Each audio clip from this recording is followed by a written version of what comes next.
Ngayong araw nagkaroon ng free vaccine para sa rabies yung mga aso guys, kaya sinama namin yung dalawa. Ayan, ang daming aso dito. Dito yan sa aming subdivision. Kaya pumila na kami kasi free. Mahal din kasi pag sa labas. Dinala na namin yung dalawa. Buti hindi sila ganun kakulit. Ayan si Blossom. Bagong ligo yung mga yan. Ayun o. Nagulat nga sila sa tusok eh. Pero mabait yung dalawang yan. Hindi sila nangulit. Hindi sila nagtatahol. Pag sinasaway namin, nasunod lang din sila.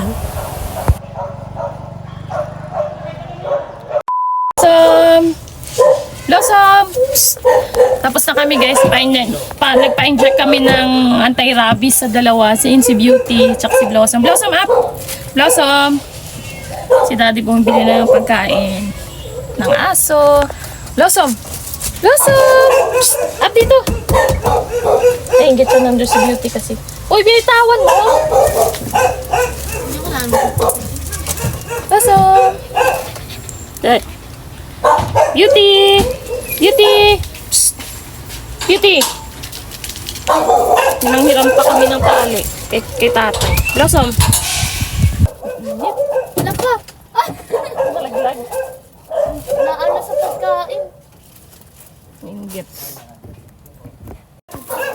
Ay, diyan. Malaglag pa.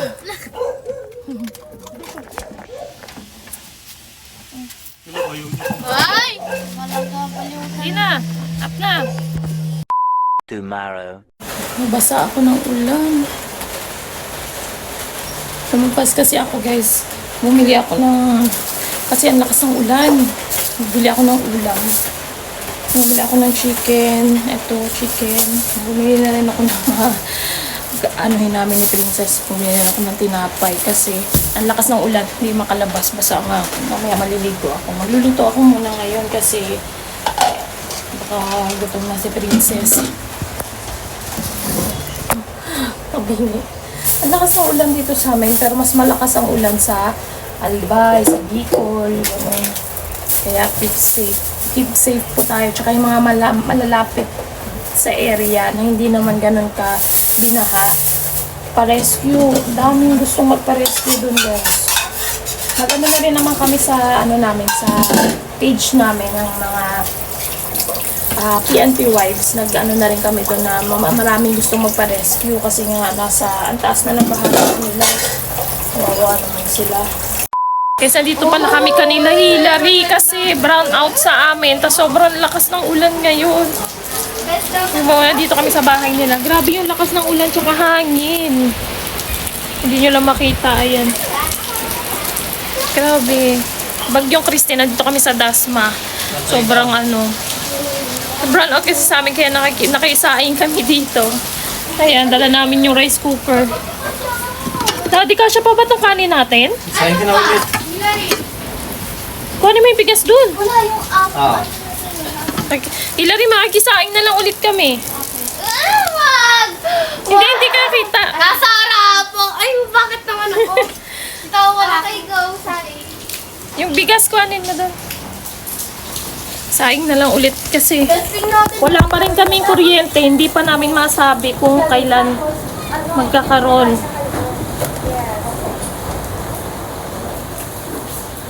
Kasi mga aso pa, para na natin sa mga aso.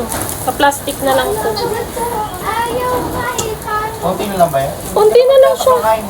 Hindi, nagugutom nga ako eh. Tingin lang, gano'n karami. May tsura ko guys. Patay mo ulit. Patayin mo. Pwede pala yung ganyan. May ilaw pala sa harap. Ipapakita ko sana brown out sa amin. Tapos ayan, may kandila tayo. Tapos, uy! Ang lakas ng pintuan. Still ganun pa rin. Lakas ng ulan. Mumula yung mata ko kasi naligo ako. Pag uwi namin ganina, galing kanila Hillary. Naligo na ako. Kakakain lang din namin kasi buti nagsaing ulit ako doon. Kasi wala pa rin kaming kuryente dito. Tapos ang lakas pa rin ng hangin. Baka naririnig nyo rin yun. Ayun, oh. Diba? Ang lakas pa rin ng hangin. Yan. Narinig nyo ba?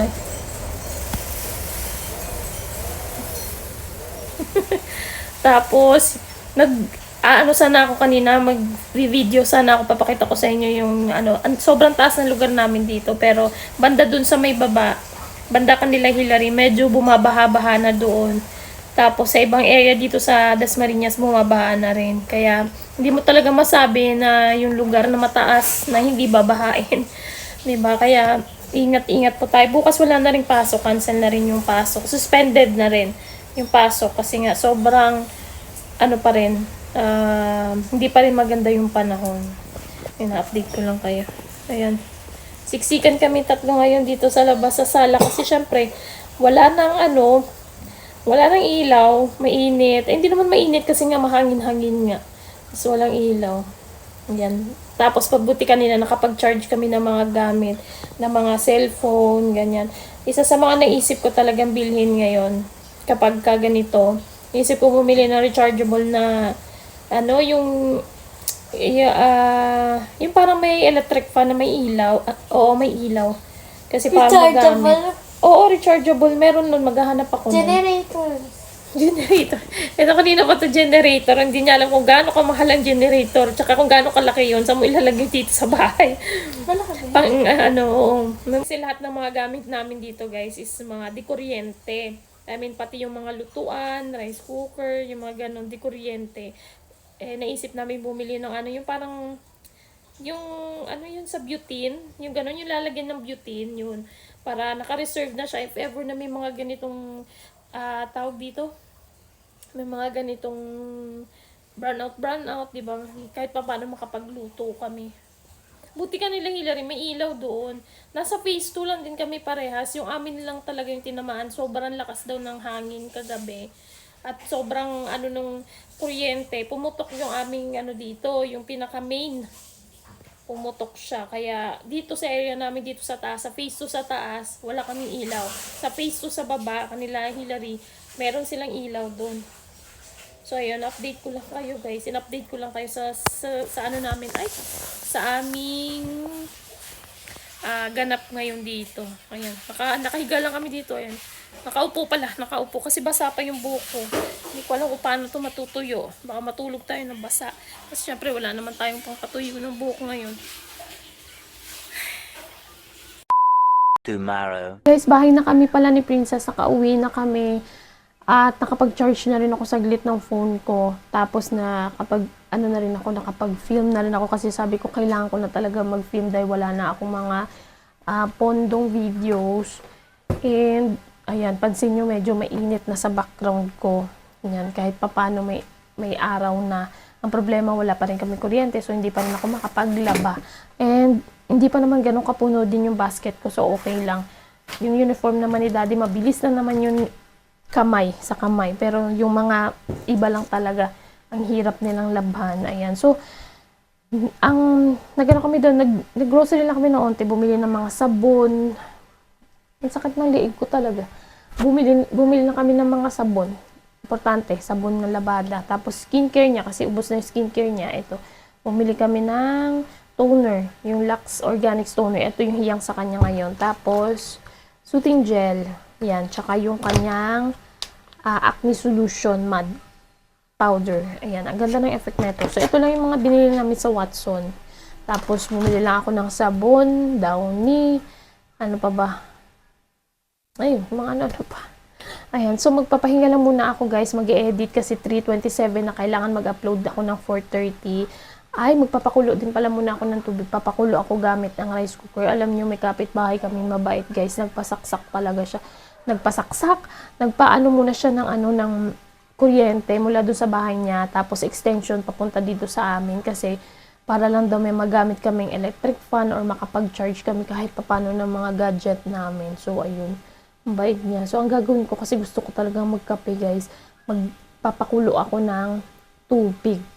Kasi mga 5 PM magsasaing na rin. Rice cooker, hindi na ganun kalakas yan. So, doon na lang din. So, ayun. Sige guys, magpapakulo muna ako. Sunday guys, kaya nagsimba muna kami dito sa church malapit lang din sa amin, sa loob lang din ng subdivision. Kasi after netong mass na to, may gagawin kami. Nag-join kami ni Daddy Chris sa medical mission. Kaya maaga kami ngayon. Ayan, nag-help kami dito sa medical mission nila, ng group niya.